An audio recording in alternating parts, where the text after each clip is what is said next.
है बीजेपी अध्यक्ष जेपी नड्डा अमित शाह के आवास पर पहुंचे। चुनाव में मिली जीत के बाद की स्थिति पर हो सकती है चर्चा।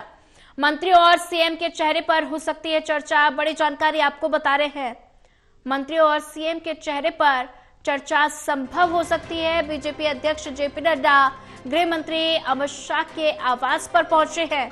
चुनाव में मिली जीत के बाद की स्थिति पर चर्चा संभव हो सकती है और मंत्रियों और सीएम के चेहरे पर दोनों नेताओं के बीच चर्चा। बीजेपी अध्यक्ष जेपी नड्डा गृह मंत्री अमित शाह के आवास पर पहुंचे। चुनाव में मिली जीत के बाद स्थिति पर हो सकती है चर्चा। मंत्री और सीएम के चेहरे पर चर्चा हो सकती है। बड़ी जानकारी आपको बता रहे हैं।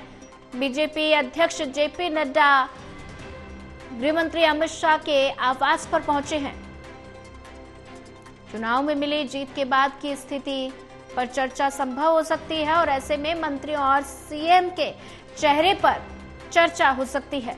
और वहीं ज्यादा जानकारी साझा करने के लिए हमारे साथ असिस्टेंट एडिटर ललित कांडपाल जुड़ चुके हैं। ललित, बीजेपी अध्यक्ष जेपी नड्डा गृह मंत्री अमित शाह के आवास पर पहुंचे हैं और चुनाव में मिली जीत के बाद स्थिति पर चर्चा हो सकती है और ऐसे में लगातार बात की जाए तो सीएम चेहरे को लेकर लगातार सस्पेंस बरकरार है। तो दोनों नेताओं की ये मुलाकात कितनी महत्वपूर्ण? देखिए, काफी महत्वपूर्ण मुलाकात है और जेपी नड्डा जो है गृह मंत्री अमित शाह के घर पे पहुंचे हैं और वहां पर अभी दोनों के बीच जो मुलाकात चल रही है, माना यही जा रहा है कि जिस तरीके से कल दिल्ली विधानसभा के नतीजे आए हैं, उसके बाद से जो है आज की जो ये बैठक है, इसमें सरकार गठन की सारी चीजों को लेकर जो है चर्चा हो रही है।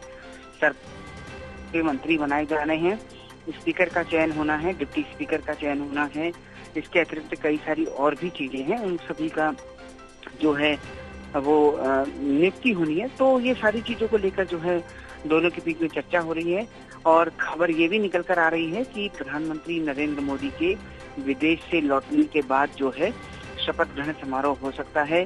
तब तक जो है सरकार की लगभग सभी तैयारियां पूरी कर ली जाएंगी और इसके बाद जो है सरकार प्रधानमंत्री के विदेश से लौटने के बाद ही जो है वो सरकार गठन का काम आगे बढ़ सकता है। जी ठीक है ललित कांडपाल, ज्यादा जानकारी साझा करने के लिए आपका धन्यवाद।